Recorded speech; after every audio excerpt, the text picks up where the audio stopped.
છે.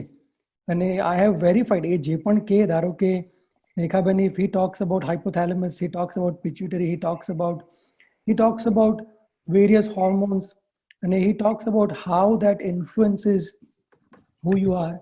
And when he talks about that, initially મને એમનું બહુ નોલેજ નહોતું, એટલે I would go and look it up, અને I have verified it, and he is extremely accurate in whatever he has to say. અને પોતે તો he passed away when he was 89, એટલે એ પાસ હવે થયા એને કદાચ 20 વર્ષની ઉપર થઈ ગયું. પણ એમના જે તેરા પંથના જે ફોલોઅર્સ છે, એ લોકોએ they have done a very good job in taping all his lectures, or a majority of his lectures. લગભગ 100 વિડીયોઝ હશે એમના, or more, online. અને બુક્સ પણ ઘણી છે. બુક્સ પણ ઘણી છે. and they are very very very, Ajay, જેને ટાઈમ હોય વાંચવાનો તો તમને એમાં કંટાળો નહીં આવે, કારણ કે લખવાની શૈલી પણ બહુ સરસ છે અને ફ્લો પણ બહુ સરસ છે. એમનું યુટ્યુબ ઉપર હશે કે પુષ્કળ, યુટ્યુબમાં પુષ્કળ છે. શું નામ એમનું કહ્યું? ધર્મેન્દ્ર આચાર્ય મહાપ્રજ્ઞા. મહાપ્રજ્ઞા. આચાર્ય મહાપ્રજ્ઞા. અને એના ઉપર તમને છે ને એક બીજું, જો આપણે આજે વાત કરશું, પણ એમના ઘણા બધા ગાઈડેડ મેડિટેશન્સ છે. એમાં એમના 3 ખાસ છે, એમના guided મેડિટેશન્સ. each of them is about 30 minutes. પણ એ જે એમના ગાઈડેડ મેડિટેશન્સ છે, એ ખરેખર જો આપણે કરીએ તો આપણે જે ત્યારે ડિસ્કસ કરી રહ્યા છીએ, જે ડિસ્કોર્સ છે આપણે કરી રહ્યા છીએ, that can become a part of our experience. એટલે પછી એ નોલેજમાંથી એ અનુભવ બની જાય એવું છે. એટલે ડેફિનેટલી વર્થ ડુઈંગ ઇટ. બરાબર, ચલો આપણે ચાલુ કરીએ ભૂપેન્દ્રભાઈ. શ્રુતદેવ તારી ભક્તિ કરતા હૃદય મુજ પુલકિત બને, શ્રુત જ્ઞાન તારું સ્મરણ કરતા મન મારું નિર્મળ બને, શ્રુત ભાવ તુજને જીવન ધરતા ધ્યેય જન જતિક બને, ઉપકાર તારો શું કહું તારી હસ્તીએ મુક્તિ મળે. એ તીર્થંકર ભગવંતો અને મારા ગુરુ ભગવંતો, આપની દ્વાદશંગી વાણીના વચ્ય અવચ્ય ભાવો સંજ્ઞા અક્ષરે, વ્યંજનાક્ષરે, લબ્ધિ અક્ષરે મારા અને તમારા ઉપયોગ અને વીર્ય આત્મામાં ભાવ શ્રુતરૂપે પરિણમો. આમાં જો આગળ બોલું છું ને, જે સંજ્ઞા અક્ષર, વ્યંજના અક્ષર અને લબ્ધિ અક્ષર.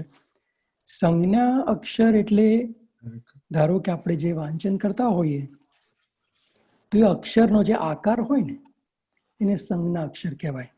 જસ્ટ ધ શેપ, આપણે આને ક કહીએ, આને ખ કહીએ, એવી રીતે જે શેપ હોય ને સંજ્ઞા અક્ષર કહેવાય. વ્યંજના અક્ષર એટલે એનો ઉચ્ચાર, કેવી રીતે એ શબ્દ બોલાય છે, એને વ્યંજના અક્ષર કહેવાય. અને લબ્ધિ અક્ષર એટલે એનો અર્થ, એનો મિનિંગ શું થાય છે. એટલે જ્યારે હું કહું કે તીર્થંકર ભગવંતો અને ગુરુ ભગવંતો આપની દ્વાદશાંગી વાણીના, એટલે કે આપણે દ્વાદશાંગી એટલે આપણે જે આગમનું જે જ્ઞાન છે એના વચ્ચે અને અવચ્ચે ભાવ, જે ભાવ એમને કીધા છે અને અવચ્ચે એટલે જે ભાવ કયા નથી પણ આપણે સમજી રહ્યા છીએ, તો એ ભાવોને આપણે હવે એ ભાવ આપણા તરફ આપણી પાસે કેવી રીતે પહોંચ્યા છે, તો આ આગમ દ્વારા પહોંચ્યા છે. તો આગમમાં જે અક્ષર છે એ અક્ષરનો આકાર એટલે સંજ્ઞા અક્ષર, એ અક્ષરનો ઉચ્ચાર એટલે વ્યંજના અક્ષર, અને એ અક્ષરનો અર્થ એટલે લબ્ધિ અક્ષર. તો કે એ જે અક્ષર જે છે અત્યારે આપણે જે સાંભળીએ છીએ કે જે વાંચીએ છીએ, તો એ અક્ષર એ મારા આત્મામાં એવી રીતે સ્પર્શે કે હું એને I can realise it the way that has been realised by the ભગવાન. હું એને સમજી શકું એવી રીતે. એટલા માટે આપણે પ્રાર્થના કરીએ છીએ. હવે આપણે નવ તત્વની વાત કરીએ છીએ, અને આમ છે ને 9 તત્વોમાં મેઇન ખાલી 2 જ આવે, જીવ અને અજીવ. બાકી બધા છે ને they are all just interactions between જીવ અને અજીવ. એટલે જીવ, અજીવ, પુણ્ય, પાપ, આશ્રવ, સંવર, બંધ, નિર્જરા અને મોક્ષ, જે 9 તત્વ છે તેમાં સમજવાનું એ છે કે જો આપણે if we can understand any one, અને નોર્મલી જે જીવ તત્વને આપણે સમજી શકીએ ને, તો ભગવાને એવું કીધું છે કે જે એકને જાણે ને એ સર્વને જાણે, અને જે સર્વને જાણે એ એકને જાણે. એટલે જો આપણે ખરેખર જીવ તત્વ વિચ ઇઝ યુ એન્ડ મી, જો આપણે જીવ તત્વને ખરેખર જે પ્રમાણે છે એ પ્રમાણે આપણે જીવ તત્વને સમજી શકીએ, એ પ્રમાણે આપણે જાણી શકીએ, તો પછી બીજા જે તત્વ છે ને એ બધા automatically they will just start to become understandable and it will become very effortless. હવે આમ આપણે જોઈએ તો જીવ તત્વના મેઇન 2 ભાગ પડે.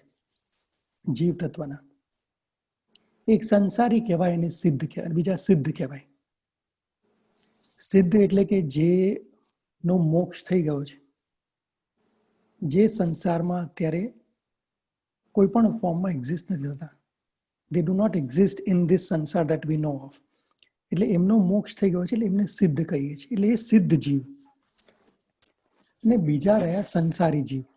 સંસારી જીવ એટલે તમે આમ જુઓ ને તો આપણે આપણી જાતને સંસારી જીવ તરીકે સમજીએ, એની સાથોસાથ આપણે જેમ આપણી દ્રષ્ટિને વધારે બ્રોડ કરીએ તો 3 લોક છે. ઉર્ધ્વલોક, આ તીર્છો લોક એટલે કે મધ્યલોક, અને અધોલોક. આપણે જે છે એ મધ્યલોક કહીએ તો તીર્છો લોક કહીએ.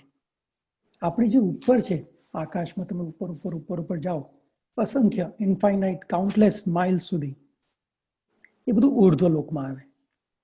અને આપણી પૃથ્વીની નીચે જે છે અધોલોકમાં આવે. તો હવે આ 3 લોકમાં જે જીવ છે એને કયા નામથી ઓળખાઈએ છીએ? તો જે ઉર્ધ્વલોક છે ત્યાં દેવલોક આવે. તો એ દેવલોકમાં જે દેવ હોય એ દેવ પણ સંસારી જીવ જ કહેવાય, પણ એ દેવની એમની ગતિ છે, એટલે એ એક થયા દેવ.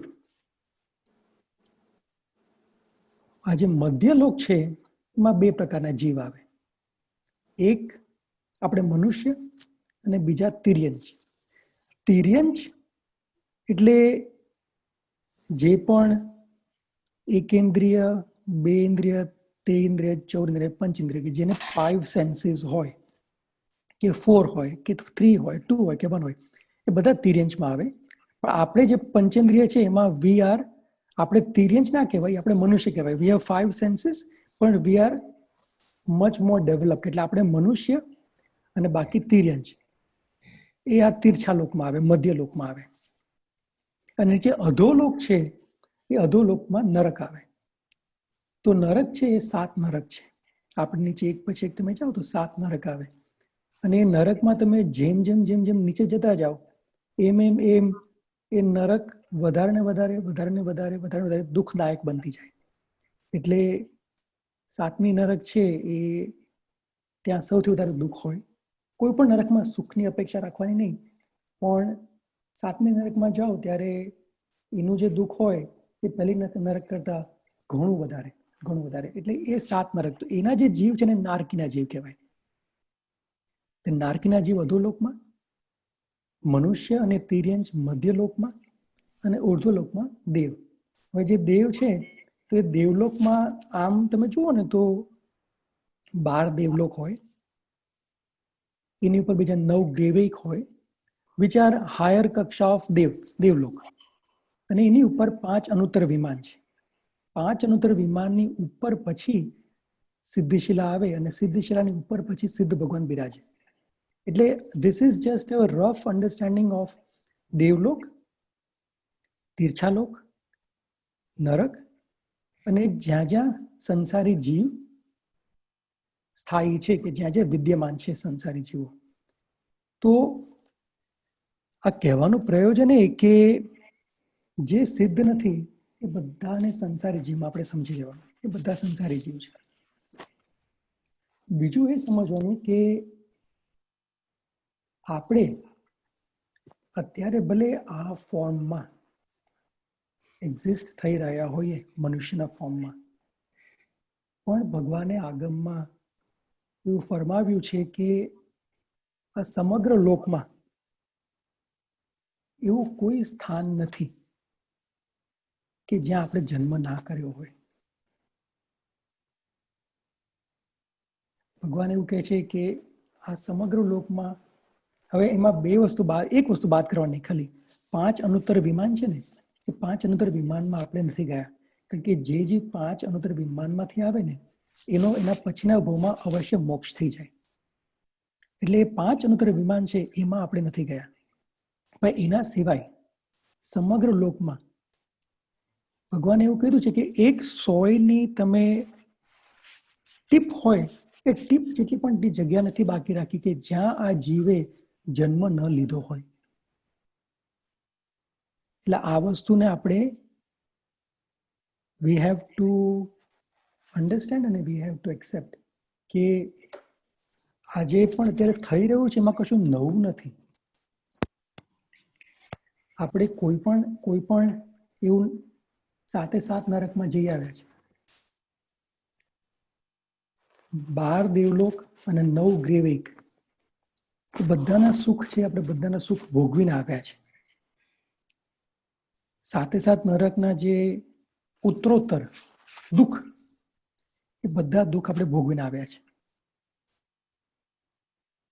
અને મનુષ્ય સિવાય, મનુષ્ય તો ખરું જ, પણ તમે જે પણ તમારી આજુબાજુ જે પણ જીવને તમે જુઓ છો, અળસિયું હોય કે માખી હોય કે મચ્છર હોય, હરણ હોય કે સિંહ હોય કે ઝીબ્રા હોય કે જીરાફ હોય, વેલ માછલી હોય કે ડોલ્ફિન હોય કે ગીધ હોય, તમે પક્ષીને જુઓ, તમે પશુને જુઓ, જળચર પાણીમાં રહેવાના જીવને તમે જુઓ, મગરને જુઓ, કોઈ પણ જીવને જુઓ, ભગવાને કીધું છે કે આમાંનો આ બધા જ જીવમાં આપણે જન્મ લઈ ચૂક્યા છે.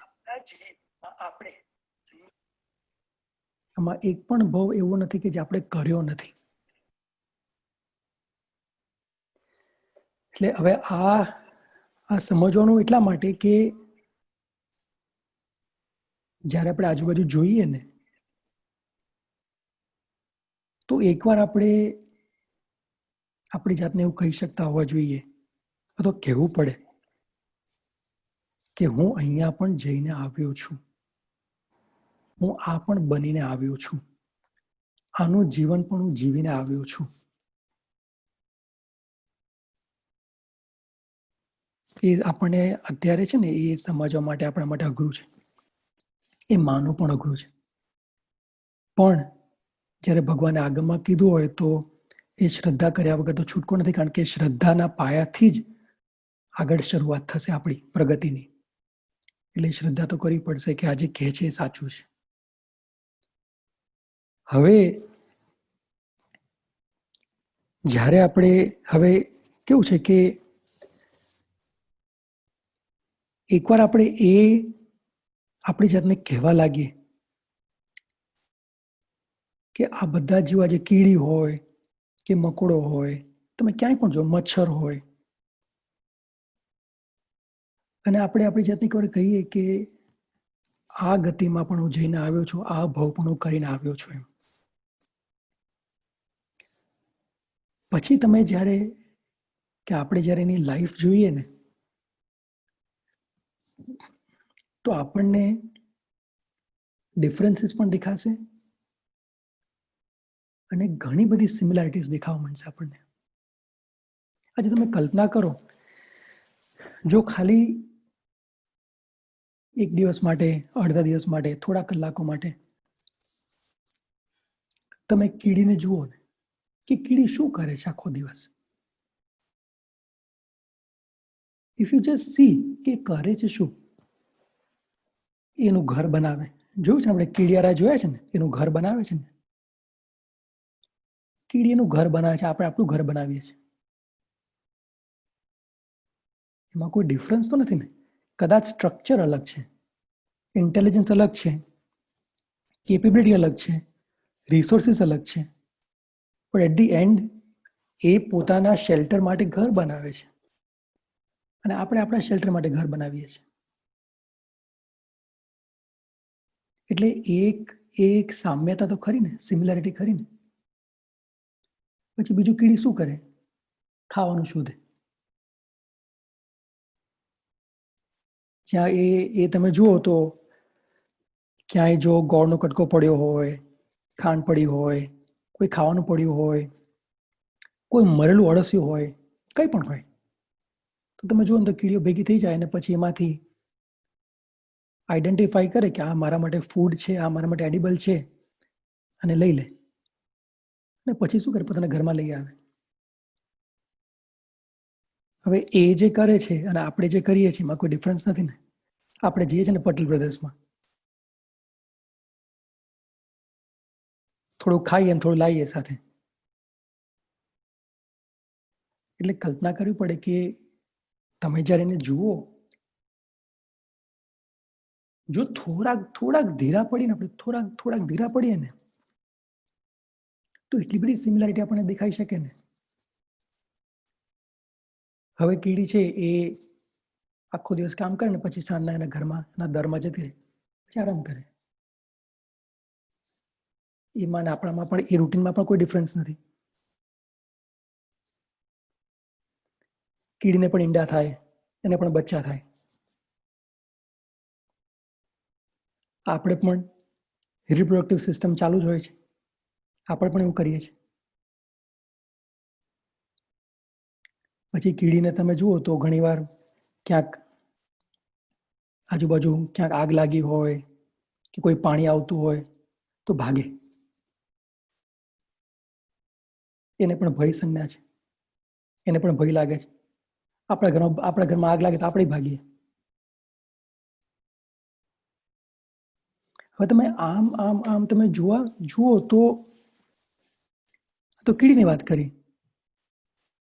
કદાચ કીડી વધારે સૂક્ષ્મ છે એટલે આપણે કદાચ એટલું એની લાઈફ એટલી ધ્યાનથી જોઈ ના શકીએ.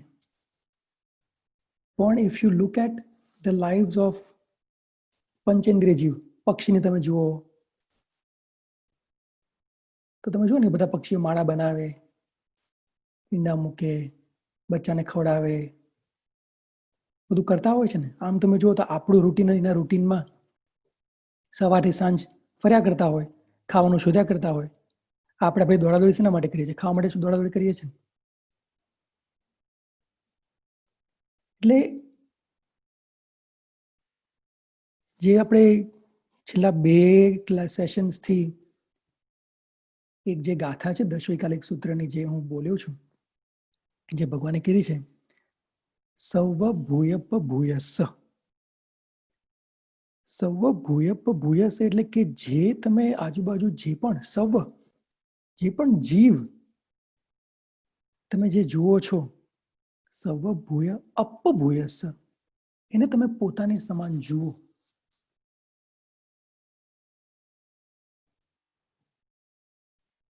સૌવ ભૂયપ ભૂયસ્સ. જો આપણે એને આપણી સમાન જોઈ શકીએ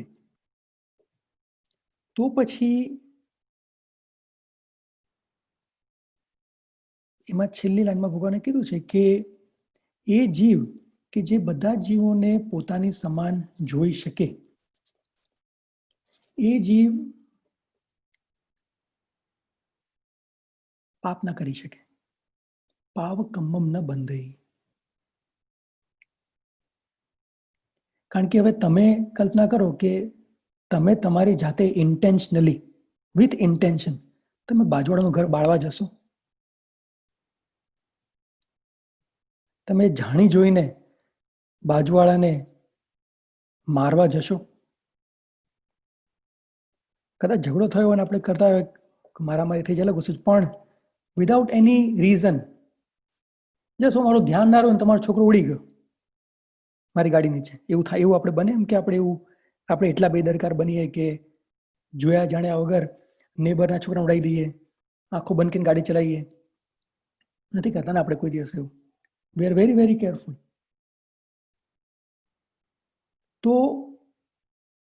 જો આપણે એવી જ રીતે જેટલા જીવો આજુબાજુ છે આપણે એવી રીતે જોઈ શકીએ તો આપણે કીડિયારો પર પગ મૂકી શકીએ? તો પછી ભગવાન કહે કે તમે નીચે જોઈને કેમ ન ચાલો? આજે વરસાદ પડતો હોય, આપણે કેટલી વાર જોયું કે આપણા ડ્રાઈવર પર કેટલા અળસિયા છે. તો આપણે કેટલી વાર એવો એફર્ટ કર્યો કે હું અળસિયાને ઉચકીને બાજુ મૂકી દઉં.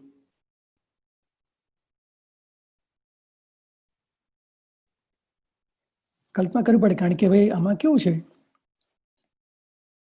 કે જો મને એના માટે દયા નહીં આવે તો મારા ઉપર કોઈ દયા રાખશે એવી અપેક્ષા ના રાખી શકાય. અને એ પણ સમજવું પડે કે ક્યારેક હું જો મારા કર્મ એવા હોય ને મારે જો આ ભાવમાં જવું પડે તો મારા ઉપરથી પણ કોઈ ગાડી ચલાવી નાખશે. એટલે ભગવાને તો જે આપણા સંત સતીજી છે એને ચોમાસાના 4 મહિના ઉપાશ્રયમાં જ રહેવાનું કીધું છે. ચોમાસામાં કીધું છે ને કે તમારે વિહાર નહીં કરવાનો ચોમાસામાં, કારણ કે ચોમાસામાં જીવની હિંસા બહુ થાય. એટલે 4 મહિના ઉપાશ્રયમાં ગોચરી પાણી બરાબર છે, પણ બાકી 4 મહિના વિહાર નહીં કરવાનો. એટલે જો આપણે સૌ ભૂયપ ભૂયસ સમમ પાસી સમમ ભૂયાઈમ પાસો પિહિયાવસ્સ દંતસ પાવકમમ બંધઈ. એટલે કે જો આપણે એવી જ રીતે બધા જ જીવોને જોઈ શકીએ પોતાની સમાન. હવે આમાં બીજું કેવું છે કે અમુક હિંસા છે ને, અમુક હિંસા આપણા જીવન માટે આવશ્યક છે. એટલા માટે આપણે શ્રાવક છીએ, એટલા માટે આપણે એનો આગાર રાખીએ છીએ. આવશ્યક આવશ્યક એટલે કેવું કે તમારે જમવું પડે, તો જમવા માટે તમારે ખાવા પીવાનું જે તમારે શાક બનાવવું પડે, એની જે હિંસા થાય એ બધા જે જીવો છે હિંસા થાય છે. અગ્નિમાં જીવ હોય છે, પાણીમાં જીવ હોય છે, એ બધા એકેન્દ્રિય જીવ છે.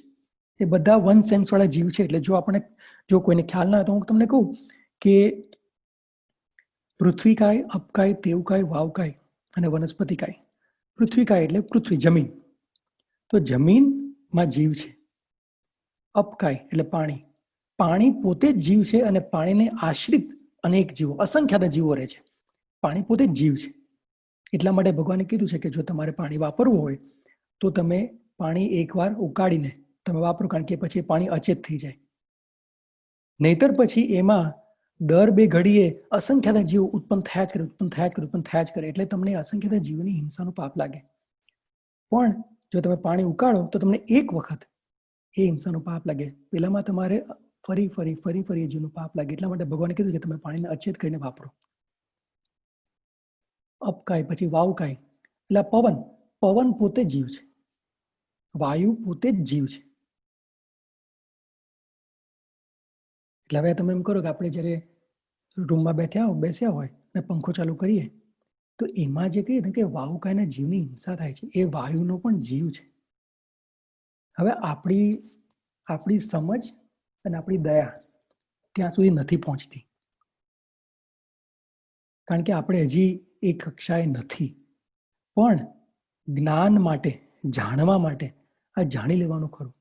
કારણ કે જ્યારે તમારા આત્મામાં એટલી કોમળતા આવશે ને ત્યારે તમારી એ હિંસા પછી બંધ થઈ જશે. તમારી હિંસા થઈ નહીં શકે. અને જો થશે ને તો પણ તમારો આત્મા બહુ દ્રવી જશે કે અમારે કરવું પડે છે. એટલે just for the sake of awareness you have to know. પૃથ્વીકાય, અપકાય, તેવકાય. તેવકાય એટલે અગ્નિ. આજે અગ્નિ પોતે જીવ છે. આપણે જ્યારે ફાયર વર્ક્સ કરીએ તો એ ફાયર વર્ક્સની અંદર જે અગ્નિ થતી હોય ને, સેમ ઇલેક્ટ્રિસિટી, તો ઇલેક્ટ્રિસિટીમાં જે ઇલેક્ટ્રિસિટી જે થતી હોય અને એમાં જે નાની નાની ફાયર થતી હોય એ પણ જીવ છે, ભગવાને કીધું છે. અને તમે ફાયરને જો તમે કશું ના કરો તો એની લાઈફ સ્પાન 3 days છે. પછી જાતે એ ફાયર પછી નવું ચાલુ થાય, પણ એ ફાયર અંદર જે જીવ હોય એ પોતે 3 દિવસ જીવી શકે મેક્સિમમ. અને વનસ્પતિમાં જે ફ્રૂટ્સ અને વેજીટેબલ્સ છે એ બધા જીવ છે. એટલે આ એક વસ્તુ છે ને, I hesitate to bring this up with everyone only because I don't know how much this will be convincing, but I still say it because એક છે ને ભગવાને 29મો અધ્યાય છે ઉત્તરાયણ સૂત્રમાં, એમાં ભગવાને એક વાત કરી છે કે જહા સુઈ સસુતા પડિયાવી ન વિનસઈ તહા જીવે સસુતે સંસારી ન વિનસઈ. કે જેવી રીતે એક સોય હોય ને, એ સોય સસુતા, એમાં દોરી લગાવેલી ને, સોયમાં દોરો પોરવેલો હોય ને, પછી એ સોય પડી જાય ને તો પણ ખોવાઈ ના જાય, કારણ કે દોરીથી તમે એને શોધી શકો. આજે ગમે આજે એ સોય હોય, તમે કલ્પના કરો કે ઘરમાં ક્યાંય પણ પડી ગઈ હોય, પણ તમે કહો કે હા મેં કાળો દોરો લગાવેલો છે એમાં, તો તમે શું કરો, તમે સોય કરતા પહેલા દોરો શોધા જશો કે દોરો ક્યાં હતો, પછી દોરાને ટ્રેક કરતા કરતા તમે સોય સુધી પહોંચી જાઓ. તો એવી જ તાહા જીવે સસુતે, એવી રીતે જીવ કે જેની પાસે સૂત્રનું જ્ઞાન હશે, સંસાર એને વિણસઈ, એ સંસારમાં એનો વિનાશ નહીં થાય. એટલે એ સંસારમાં કોઈ એ જીવ છે ને ભટકી નહીં જાય, કારણ કે એની પાસે આ જ્ઞાન હશે. એટલે આ કહેવાનું પ્રયોજન એ કે જો અત્યારે કદાચ આપણી શ્રદ્ધા ત્યાં સુધી ના પહોંચતી હોય તો વાંધો નહીં, પણ આપણું જ્ઞાન ત્યાં સુધી રાખવાનું કે મને આ જ્ઞાન છે, મને ખબર છે કે આ પાણીમાં જીવ છે, કે પાણી પોતે જીવ છે અને પાણીની અંદર ઘણા જીવો રહે છે. પાણી પોતે જીવ અને પાણીની આશ્રિત અનેક જીવ, અસંખ્યાત જીવ. એટલું આપણે જ્ઞાન કરવાનું. એટલે હવે ગોઈંગ બેક ટુ કે મેં વાત કરી કે 3 લોક, ઉર્ધ્વલોક, મધ્યલોક, તીર્છાલોક. 3 લોકમાં 4 પ્રકારના જીવ, દેવ, મધ્યમાં મનુષ્ય અને તિર્યંચ, અને અધોલોકમાં નારકી. કોઈ પણ સ્થાન, અનુત્તર વિમાન સિવાય કોઈ પણ એવું સ્થાન નથી કે જ્યાં આપણો જન્મ થયો નથી. કોઈ પણ એવું, બીજી વસ્તુ, કોઈ પણ એવો જીવ નથી કે જેની સાથે મેં કે તમે સંબંધ ના બાંધેલો હોય. જીતેન્દ્રભાઈ એક ટાઈમમાં મારા ફાધર થઈ ચૂક્યા છે, હું એક ટાઈમમાં એમની મધર થઈ ચૂક્યો છું. આજે જેટલા સ્ક્રીનમાં દેખાય છે ને એ બધાની સાથે તમે બધા જ, આજે રેખાબેન શાહની સાથે I have head relation of parents, of children, of nephew, of cousins, grand parents, તમે જે નામ આપો, જે સંબંધ નામ આપો, એ બધા જ સંબંધો સાથે હું તમારી સાથે જોડાઈ ચૂક્યો છું. અને એક વાર નહીં, ભગવાન કહે છે અનંતી વાર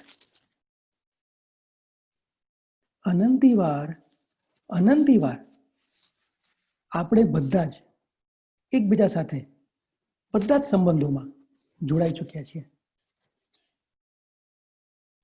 એટલે એવું બને કે આ ભાવમાં ભૂપેન્દ્રભાઈ મિત્ર તરીકે હોય, ગયા ભાવમાં ફેમિલી મેમ્બર તરીકે હોય, એના આગલા ભાવમાં બિઝનેસ પાર્ટનર તરીકે હોય, એના આગલા ભાવમાં કે મારા he might be my honour.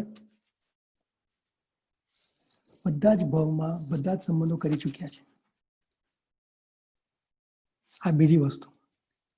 અને ત્રીજી વસ્તુ એ કે જેવી રીતે આપણે બધા જ જીવો સાથે બધી જ ગતિમાં જઈ આવ્યા, બધા જીવો સાથે સંબંધ કરી ચૂક્યા, એવી જ રીતે જેટલા પણ આપણી આજુબાજુ જે આપણને ઓબ્જેક્ટ્સ દેખાય છે ને, જે પણ વસ્તુઓ દેખાય આપણને, ગાડી જુઓ, બંગલા જુઓ, હીરા પન્ના લતા, જે તમે જુઓ, એનીથિંગ, તમને આજુબાજુ જે પણ તમને ખાવા પીવાની વસ્તુ જુઓ, પહેરવા ઓઢવાની વસ્તુ જુઓ, હરવા ફરવાની વસ્તુ તમે જુઓ, એનીથિંગ ધેટ યુ સી,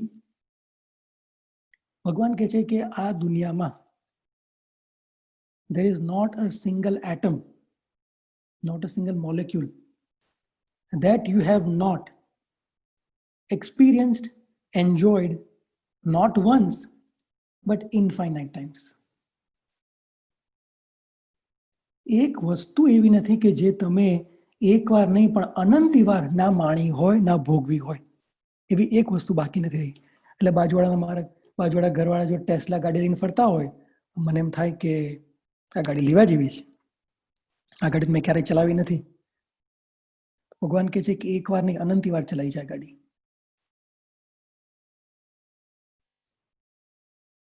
સો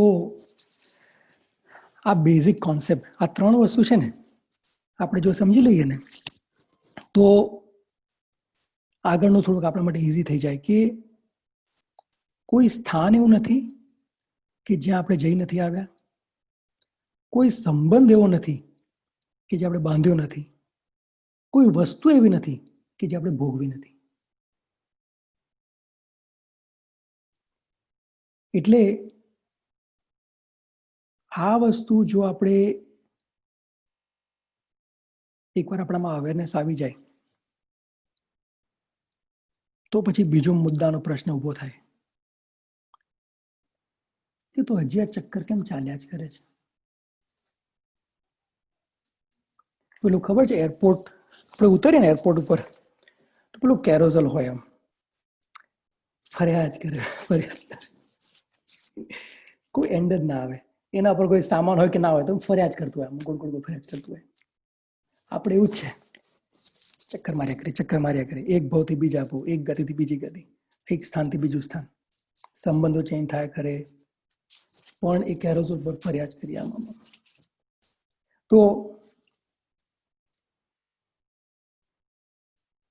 એના માટે એવું કહેવાય છે કે આપણે જે આપણો ખરો જે સ્વભાવ છે, જે આપણે આગળના સેશનમાં વાત કરી હતી, કે જે ખરો સ્વભાવ આપણો છે એ છે કે જો આપણે જે વસ્તુ કે જે વ્યક્તિ કે જે પરિસ્થિતિ જેમ છે એને એ પ્રમાણે આપણે જાણીએ, પણ એમાં રાગ ન કરીએ કે દ્વેષ ન કરીએ તો આ કેરોઝલમાંથી છૂટા પડી શકીએ. હવે એને આપણે આગળ વધારે સમજીએ તો રાગ અને દ્વેષ, રાગમાં શું આવે? રાગમાં આવે માયા અને લોભ. રાગ એટલે ગમો, તમને કંઈક ગમતું હોય ને તેમાં આવે માયા અને બીજું આવે લોભ. એ જોઈએ છે, મને જોઈએ છે, મને જોઈએ છે. અને માયા એટલે કોઈ પણ રીતે મારે જોઈએ છે, કોઈ પણ હાથ મચડીને કે કપટ બપટ કરીને કંઈ પણ somehow I am going to find a way કે હું એ લઈ લઉં. એટલે રાગમાં આવે માયા અને લોભ, અને દ્વેષમાં આવે ક્રોધ અને માન, એંગર અને ઈગો. આ 4 વસ્તુ છે ને, આ 4 વસ્તુ will prevent us from seeing things the way they are. હવે આ મેનિફેસ્ટ કેવી રીતે થાય? મેનિફેસ્ટ કેવી રીતે, એટલે બહાર કેવી રીતે આવે? તો એમાં આત્માની અંદર, આત્માના પ્રદેશ ઉપર રાગ અને દ્વેષ થાય. હવે એ જે બહાર આવે ને, તો એ બહાર મેનિફેસ્ટ થાય ધ્યાન તરીકે. હવે ધ્યાન 4 પ્રકારના ધ્યાન છે. 4 પ્રકારના ધ્યાન. એક છે આર્ત ધ્યાન, બીજું રૌદ્ર ધ્યાન, ત્રીજું ધર્મ ધ્યાન અને ચોથું શુક્લ ધ્યાન. 4 પ્રકારના ધ્યાન છે. આપણે કંઈ પણ કરવું હોય તો ધ્યાન તો કરવું જ પડે. આજે તમે કલ્પના કરો કે પેલો બગલો હોય ને, એ પાણીમાં એક પગે ઉભો રહે, આપણને લાગે આ ધ્યાન કરે છે, પણ ધ્યાન શું કરતો હોય કે જરાક પણ હલ્યા વગર પેલી માછલી દેખાય ને ચપ કરીને માછલી પકડી લે. એટલે બગલાને પણ ધ્યાન કરવું પડે, ધ્યાન કર્યા વગર એનો મેળ ના પડે. એટલે આપણે પણ રાગ દ્વેષ જે કરીએ, ક્રોધ કે માન કે માયા કે લોભ કરીએ, એ બહાર મેનિફેસ્ટ કેવી રીતે થાય? આ 2 ધ્યાનમાં થાય, આર્ત ધ્યાન કે રૌદ્ર ધ્યાન. હવે આર્ત ધ્યાન એટલે શું? આર્ત ધ્યાન એટલે કે આપણને જે વસ્તુ ગમતી હોય ને એ વસ્તુ જાય નહીં એવી આપણે પ્રાર્થના કરીએ, એવી આપણે ભાવ ભાવીએ. અમારો આઈફોન પડી ના જાય, સારું. હું આ નવી સાડી પહેરીને લગ્નમાં જોઉં છું, પણ હું જયારે બુફેમાં જોઉં ત્યારે જો કંઈક ઉડાડશે તો મારી સાડી બગડી જાય. એવું બગડે નહીં તો સારું. કઈ પણ વસ્તુ હોય, આપણને જે વસ્તુ ગમતી હોય એ વસ્તુમાં એવું પણ બને કે ભાઈ મારી દીકરી છે, મારી દીકરી હવે કોલેજ જશે, તો મને એ ના જાય ને જો અહીંયા નજીકમાં જો કંઈક લે તો સાંજે રોજ ઘરે આવે. એનીથિંગ જે પણ આપણને જે પ્રિય વસ્તુ હોય એ પ્રિય વસ્તુ આપણાથી દૂર ન થાય એના જે વિચારો હોય ને એને આર્ત ધ્યાન કહેવાય. કે કોઈ પણ પ્રિય વસ્તુ મારાથી દૂર ન થવી જોઈએ. અને આર્ત ધ્યાનનો બીજો, this is like the flip side of a coin, બીજો પાર્ટ એ છે કે અપ્રિય વસ્તુ છે ને એ મને મળી ના જાય તો સારું. એટલે એમ થાય કે હું લગ્નમાં જોઉં છું, બુફેમાં જઈએ છીએ, પણ આઈ હોપ કે લોકોએ ભીંડાનું શાક ના બનાવ્યું હોય, કારણ કે આજે તો પાકી છે. એટલે જો છોલે બનાવ્યા તો બહુ સારું, પણ જો ભીંડાનું બનાવે છે તો પછી હું કયું શાક ખાઈશ એમ. એટલે પહેલેથી બધું માઇન્ડમાં already we have started to do all the calculations કે પછી એમ કે જો મને છે ને આઈ હોપ કે એ લોકોએ પાછું લાસ્ટ ટાઈમ ગુલાબજાંબુ ના મૂક્યા હોય, કારણ કે એ લોકોને ખબર છે કે મને શ્રીખંડ ભાવે છે, પણ આ લોકો ગુલાબજાંબુ ના મૂક્યા સારું, ને પછી ગુલાબજાંબુ દેખાય આપણને. આર્ત ધ્યાનમાં આ બે વસ્તુ થાય. એક, પ્રિય વસ્તુથી આપણને જે પ્રિય વસ્તુ છૂટી પડી જાય આપણાથી, કે દૂર થઈ જાય, કે પ્રિય વસ્તુનો મેળાપ ન થાય એમાં જે ધ્યાન થાય. અને બીજું અપ્રિય વસ્તુ આપણને મળી જાય અને આપણે ભાવના વિભાગ કે મને ન મળે, એટલે પ્રિય વસ્તુ છૂટી ના પડે, અપ્રિય વસ્તુ મળી ના જાય, એ જે માઇન્ડમાં કેલ્ક્યુલેશન થતા હોય ને એને આર્ત ધ્યાન કહેવાય. અને રૌદ્ર ધ્યાન એટલે કે જ્યારે એવું બને ને પ્રિય વસ્તુ ગઈ, અપ્રિય વસ્તુ મળી, અને પછી જે મનમાં ભાવ થાય, જે ક્રોધ આવે, કે જે અણગમો થાય, એને રૌદ્ર ધ્યાન કહેવાય.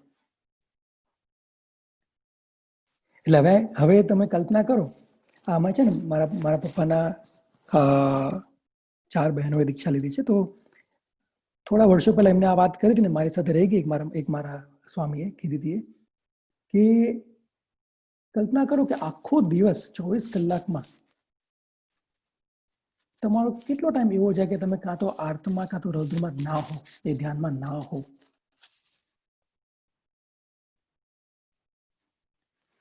ચોવીસ કલાકમાં એવો કોઈ પણ ટાઈમ ખરો?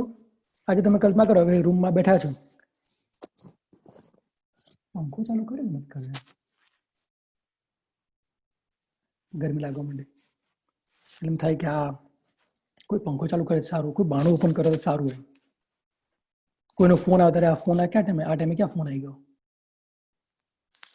તમે કલ્પના કરો કે કોન્સ્ટન્ટ છે ને આ જ વસ્તુ ચાલતી હોય. કાં તો કોઈ પ્રિય વસ્તુ આપણને ગમતી હોય, આજે મૂવી કોઈ મૂવી કે શો જોતા હોઈએ તો શું આપણે કહીએ, આઈ હોપ કે કોઈનો ફોન ના આવે. ત્યારે ફોન બધા મ્યુટ પર મૂકી દો, અત્યારથી પહેલે ફોન મ્યુટ પર મૂકી દેજો.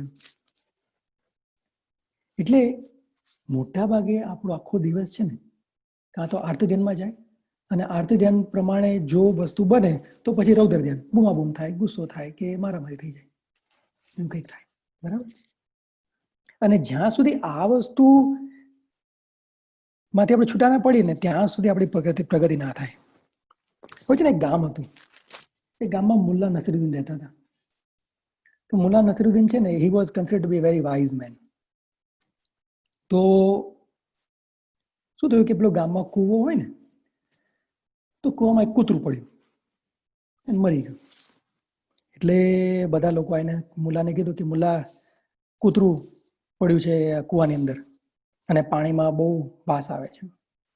તો મુલ્લાએ કીધું કે તમે એ કૂવાને બહુ બધી ડોલોથી પાણીથી નાખી અને કૂવાને તમે ધોઈ નાખો. એમ તમે ધોઈ નાખશો પછી વાસ જતી રહેશે, પણ તમે એમ કામ કરો કે તમે 25, 50, 100, 200 ડોલ નાખીને ધોઈ નાખો, તમે આખો કૂવો ધોઈ નાખો. એમ એટલે કે સારું. એ બધાએ મોટા મોટા બંબા લઈને આવ્યા અને કૂવો ધોઈ નાખ્યો. પછી પાણી પીવાનું ચાલુ કર્યું એમાંથી, થોડી વાસ આવી.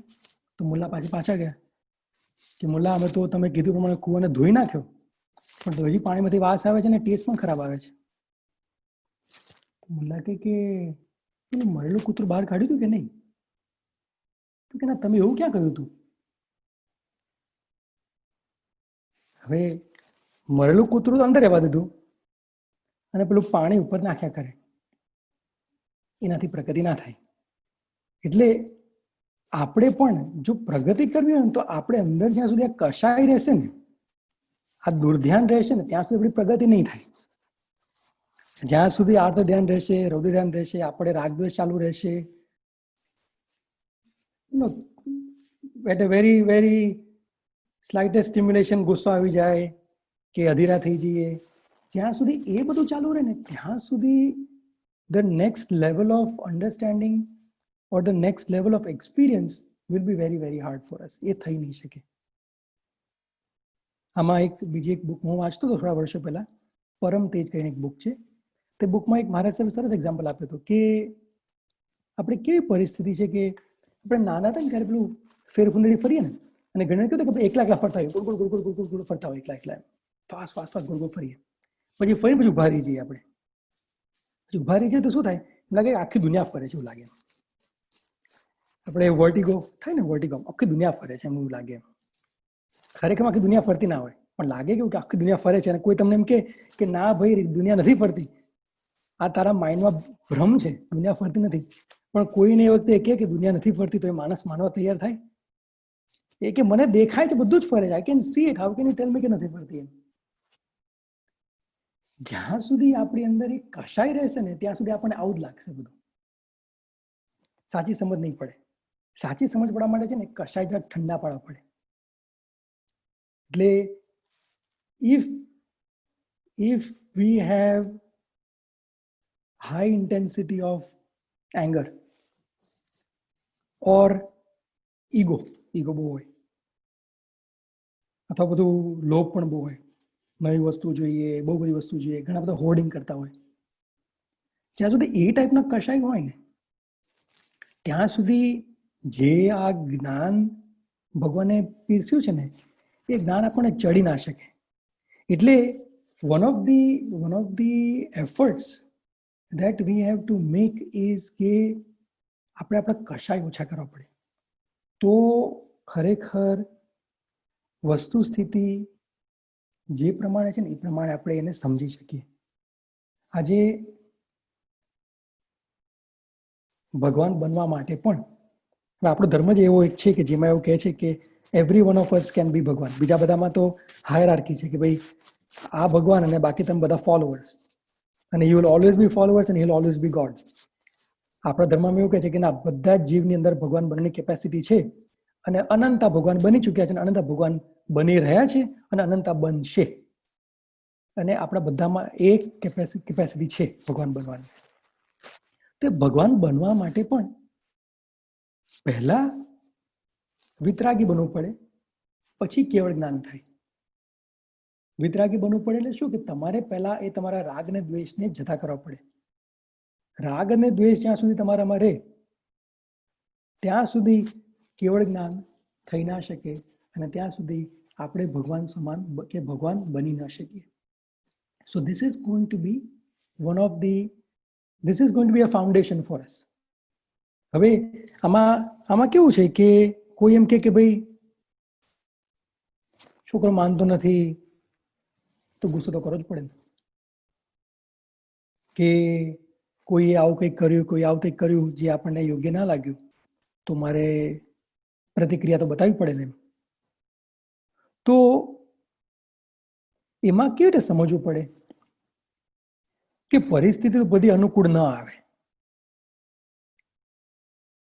પ્રતિકૂળ પરિસ્થિતિ હોય એને તમારે, આજે તમારા પર ધારો કે કોઈએ ખોટો આરોપ લગાવ્યો હોય કે બેનાબેન તમારા ઘરમાં આઈને ચોરી કરી ગયા, તમે આવ્યા ત્યાં મહેમાન બનીને પછી તમારો ફોન લઈને જતા રહ્યા, એવું કોઈ તમારા પર આરોપ લગાવે તો આપણા ધર્મમાં એવું નથી કે તમે સ્વીકાર કરી લો, એવું નથી કીધું ભગવાને કે તમારા ઉપર કોઈ ખોટો આરોપ લગાવે તમે સ્વીકાર કરી લો અને તમે ક્ષમતામાં રહો, એવું નથી, એવું જરાય નથી. પણ એ પરિસ્થિતિમાં બીનાબેન એ આરોપ પ્રત્યે ગમો કે અણગમો કર્યા વગર તમે પ્રતિભાવ આપો, તમે પ્રતિક્રિયા કરો અને જે યોગ્ય એ પ્રમાણે. આજે એ આરોપ અયોગ્ય છે તો એ અયોગ્યને અયોગ્ય તમારે સિદ્ધ કરવાનો કે આ આરોપ અયોગ્ય છે. પણ જેને મારા પર આરોપ લગાયો એના પ્રત્યે અણગમો કે મારા ઉપર આરોપ લગાયો એ માટે અણગમો કે હું આટલી ઓનેસ્ટ પર્સન, મારા ઉપર આરોપ લગાવ્યો એના માટેનો અણગમો એ કર્યા વગર પરિસ્થિતિને યોગ્ય કે અયોગ્ય એ પ્રમાણે જાણીને જ્યારે આપણે રિસ્પોન્સ કરવાનો હોય ને, that is what is considered to be કે એ ધર્મ છે. આજે તમને કહું કે આપણા 24 તીર્થંકરમાંથી 3 તીર્થંકર એવા થઈ ગયા કે જે ચક્રવર્તી હતા. જો તમને ખ્યાલ ના હોય તો તમને કહું, શાંતિનાથ ભગવાન, કુંથુનાથ ભગવાન અને અરનાથ ભગવાન, આ 3 એમને ચક્રવર્તીનું નામકર્મ હતું અને તીર્થંકર નામ ગોત્ર હતું. એટલે હવે ચક્રવર્તી હોય તો ચક્રવર્તીને તો ઇટ ઇઝ મસ્ટ, એમના કર્મમાં એવું હોય જ, ઇટ ઇઝ મસ્ટ કે એ લોકોએ યુદ્ધ કરવા જવું જ પડે અને 6 ખંડ સાધવા જ પડે. એમની પાસે ચોઈસ ના હોય ચક્રવર્તી પાસે કે ભાઈ હું તો હવે તીર્થંકર બનવાનો છું અને મારે તો હવે આ ભાવમાં જ મોક્ષ થવાનો છે, તો હવે જવા દો, મારે 6 ખંડ, મને કોઈ લોભ નથી એટલે મારે 6 ખંડ સાધવા નથી, મારે રાજા બનવું નથી. એની પાસે ચોઈસ ના હોય. તમે જો ચક્રવર્તી તરીકે તમારી પાસે એનું નામ કર્મ હોય તો એ ચક્રવર્તીના જ્યારે આયુધમાં ચક્રરત્ન ઉત્પન્ન થાય તો એ ચક્રરત્ન ઉત્પન્ન થાય એટલે પછી એને 6 ખંડ સાધવા માટે યુદ્ધ કરવા જવું જ પડે અને અનેક રાજાઓ સાથે યુદ્ધ કરે અને એમાં ઘણી હિંસા થાય. પણ ચક્રવર્તી જ્યારે હિંસા કરતા હોય ત્યારે એ વખતે હવે તમે કલ્પના કરો કે એ ગમો કે અણગમો તરીકે નહીં, આ મારી ફરજ છે, આ મારા માટે કરવાનું યોગ્ય છે, આ જ મારે કરવાનું છે એટલા માટે હું કરી રહ્યો છું. બાકી એક પણ રાજાને પ્રત્યે એ દ્વેષ ભાવથી એ રાજાને મારે નહીં. આમાં આજે એક એવું એક એક્ઝામ્પલ પણ છે કે નામ ભૂલી ગયો, પણ 2 રાજા હતા. એ 2 રાજા ની વચ્ચે યુદ્ધ ચાલતું હતું. આપણે એક બનાવ બની ગયો છે અને આ પણ સાચો બનાવ છે. તે 2 રાજાઓ વચ્ચે યુદ્ધ ચાલતું હતું તો એમાં છેલ્લે બધું સેના તો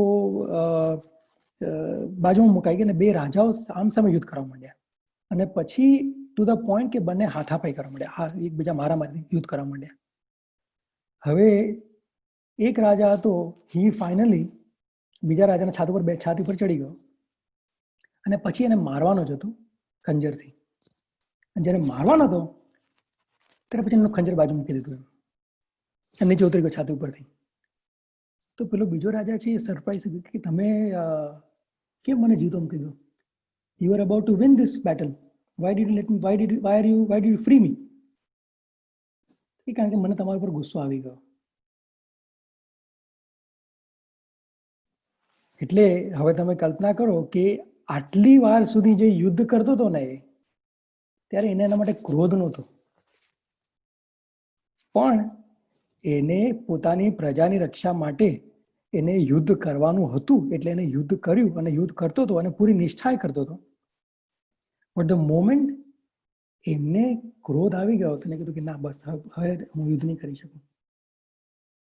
એટલે કહેવાની વાત એ છે કે સંસારમાં હોઈએ ત્યારે ઘણી બધી વસ્તુઓ આપણે ઘણા બધા વ્યવહાર કરવા પડતા હોય, પણ તમારે ક્રોધ, તમારી ઈગો, તમારો લોભ, એના માટે તમે કમ્પ્લીટલી ઇન્ડિપેન્ડન્ટ છો.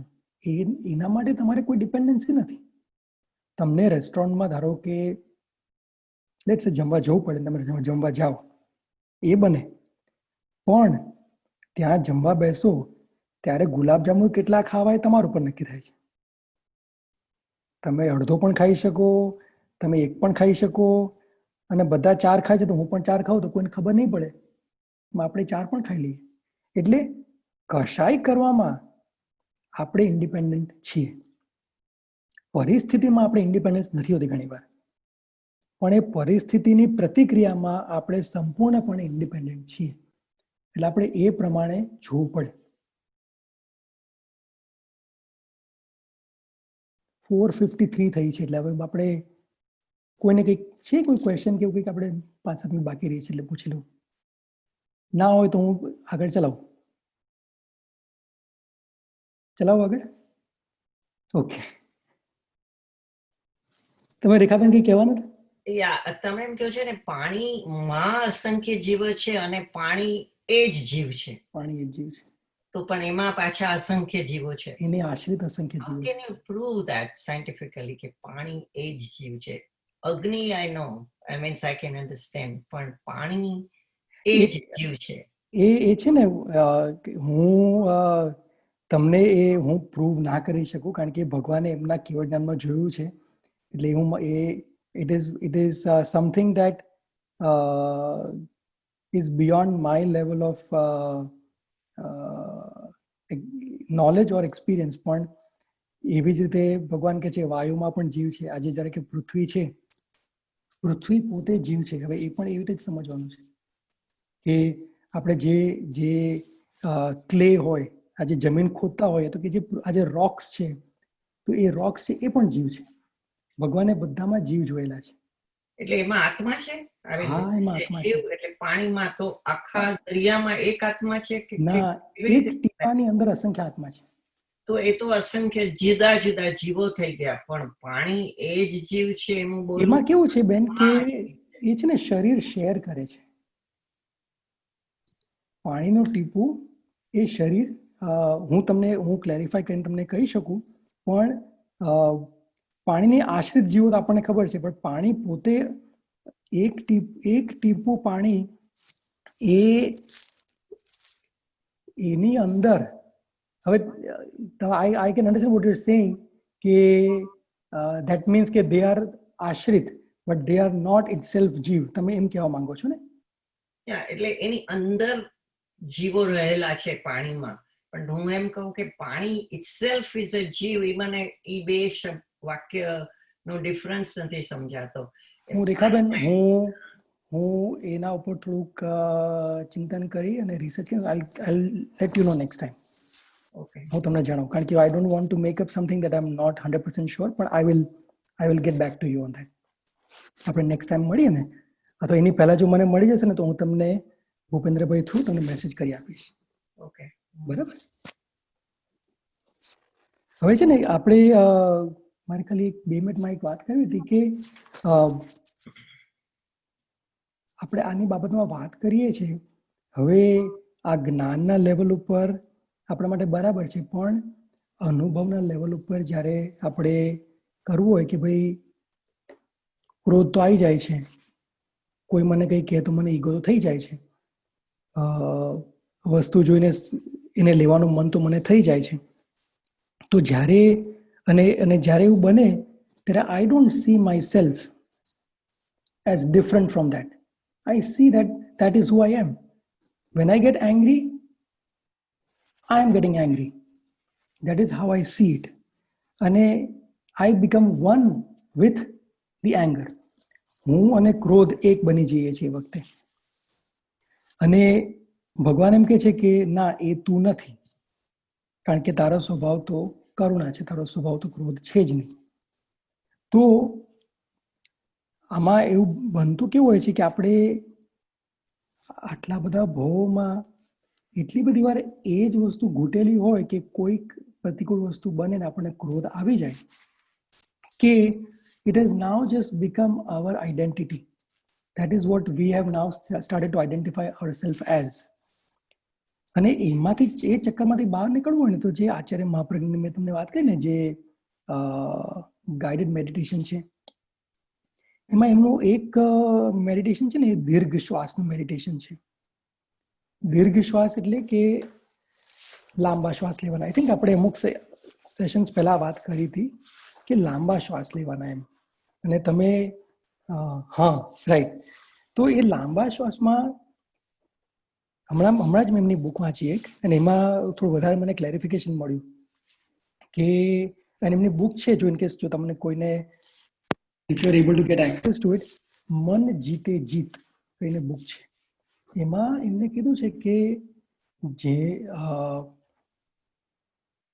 જો તમને ખ્યાલ હોય તો આપણું જે રાઈટ સાઈડ છે એમાં પિંગલા નાડી છે, લેફ્ટ સાઈડ છે એમાં ઈડા નાડી છે, અને વચમાં છે સુષુમ્ના છે.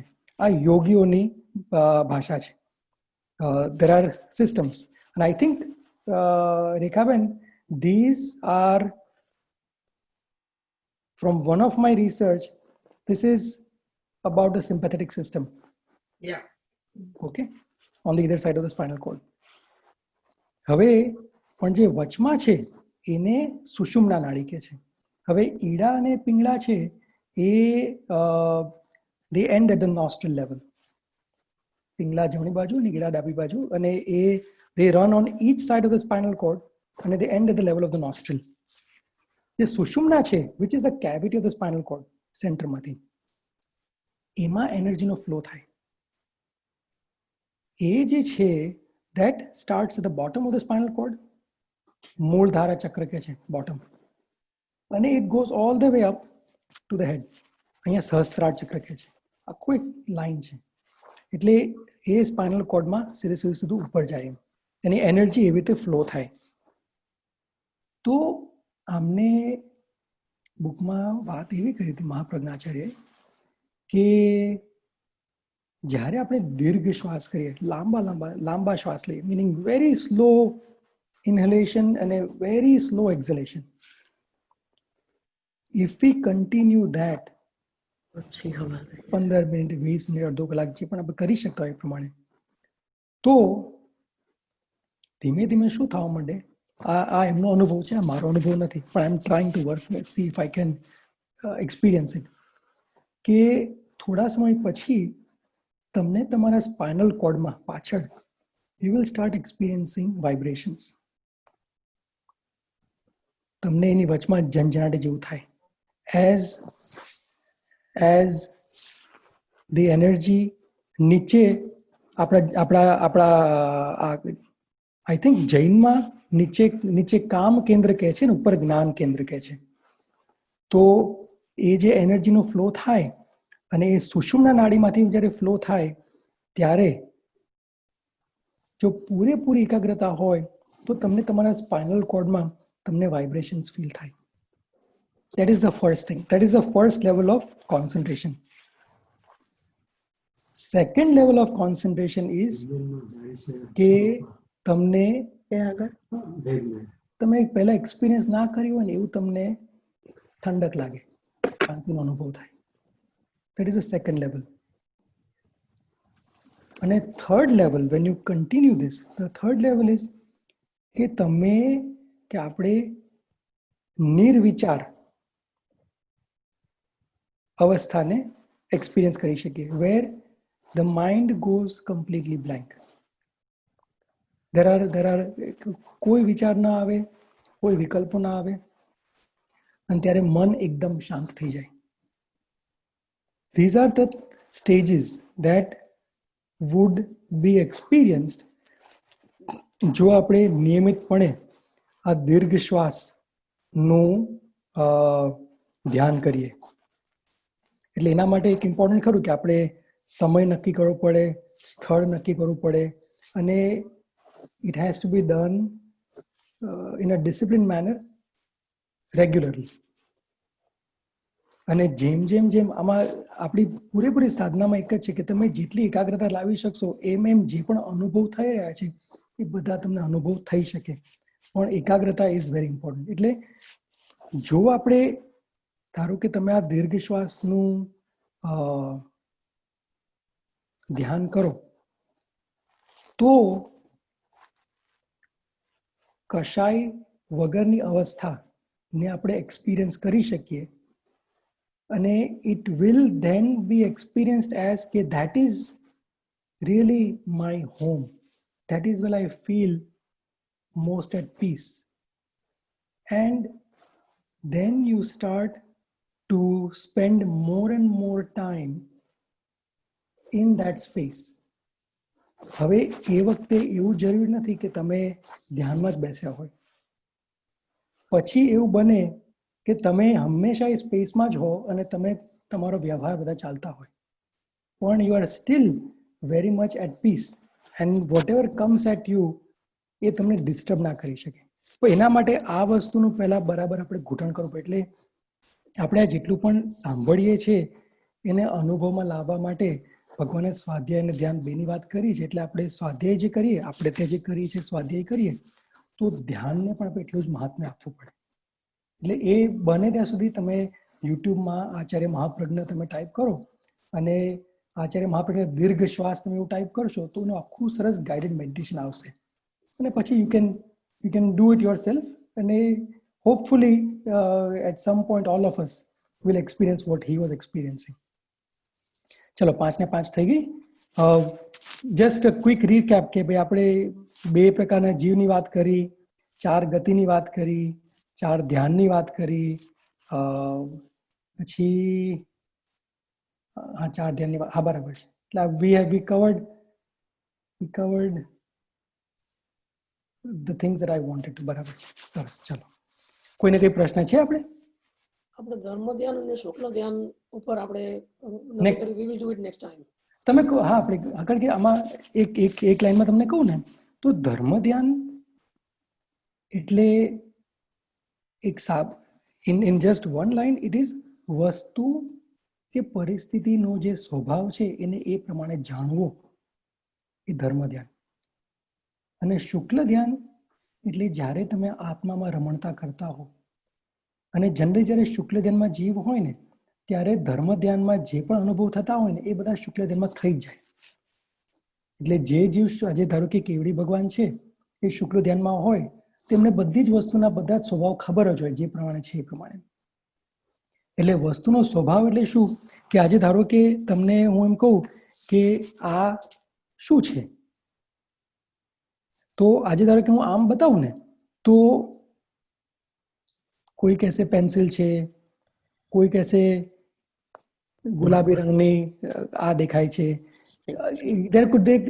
ઘણી બધી વસ્તુઓ આને કહી શકીએ. પેન્સિલ ખરી, પણ આને જોવા માટેની અનેક દ્રષ્ટિઓ હોય. પણ આને જે પ્રમાણે છે એ પ્રમાણે જ આપણે જોઈએ.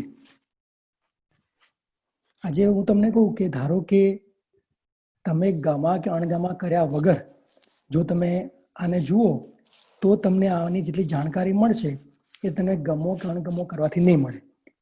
એટલે ધર્મ ધ્યાનમાં આવે કે તમે જે વસ્તુ છે એ વસ્તુને તમે ગમો કે અણગમો કર્યા વગર તમે એને જાણવાનો પ્રયત્ન કરો. આજે આમ કર્યું અને આના પર તમને આ છોકરી દેખાઈ જે દોરી છે, ડોલ દોરી છે, જીભ બહાર કાઢી છે ને, હવે તમને કાં તો ગમો થાય કે અણગમો થાય. એટલે ત્યાં એ સમયે એ વખતે તમારું જાણવાનું બંધ થઈ ગયું. એટલે આપણે એ ખાસ ધ્યાન રાખવું પડે કે જો તમારે જ્ઞાનનો પ્રવાહ ચાલુ રાખવો હોય તો ગમો કે અણગમોનો પ્રવાહ તમારે બંધ કરવો પડે. તો તમે આને આજે હું તમને કહું કે આપણે પૂર્વના આચાર્ય હોય ને, આચાર્ય ભગવાન, તમે જીતેન્દ્રભાઈ આ પેન્સિલ આપો ને તો 1000 પાનાની બુક લખી નાખે આટલી પેન્સિલ ઉપર. એ લોકોને આટલું જોવાથી એટલું એમને જ્ઞાન થાય. હવે તમે કહો કે આ પેન્સિલ પર શું લખવાનું છે 1000 પાનાનું? પ્લાસ્ટિકની પેન્સિલ છે ને ઉપર બ્લેક કલરની લેડ છે. પણ એમને એટલું જ્ઞાન હોય કે એના પર they can write volumes of just on this. એટલે ધર્મ ધ્યાન એટલે જે વસ્તુ છે એ વસ્તુને એ પ્રમાણે જાણવાની જે ક્ષમતા કે જાણવાનો જે પુરુષાર્થ કે જાણી શકીએ એ ધર્મ ધ્યાન. અને શુક્લ ધ્યાન એટલે આત્મા લીનતા કે આત્મામાં રમણતા, એ શુક્લ ધ્યાનમાં આવે.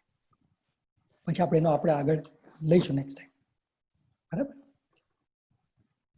ચાલો, છે બીજો કોઈ પ્રશ્ન? બધાને મ્યુટ છે એટલે તમારે અનમ્યુટ કરવું પડશે, નહીં તો મને સંભળાશે નહીં. સરસ સર, થેન્ક યુ. ચાલ, નો પ્રોબ્લેમ. પછી મને આનંદ, બહુ જ આનંદ. હા, એ તો દેખાય છે તમારા મોઢા ઉપર. અમને આનંદ થાય છે, તમને આનંદ છે. સરસ. ચાલો જય જિનેન્દ્ર. ચલો, જય જિનેન્દ્ર. જમવાનું જાય. જંબૈદમ વચ્ચામિલમ હિણકરમ અચકરમ પૈણમ વિણયનમ ચોગિણમ ઘોષણમ સુઠ્ઠુદમ દુઠ્ઠું પડી છે અકાલે કહું સજાવો કાલે ન કહું સજાવો અસજાય સજાયમ સજાઈને સજાયમ ભણતા ગણતા ચિંતવતા સમજતા સમજાવતા જ્ઞાનની ગુરુની અવિનય અભક્તિ આશા ન અપરાધ થયો હોય તો તસ્મિન ઈચ્છામિ દુઃખમ. ચાલો, જય જિનેન્દ્ર. જય જિનેન્દ્ર. ચલો નેક્સ્ટ ટાઈમ મળીએ. જય જિનેન્દ્ર. Thank you Jitubhai.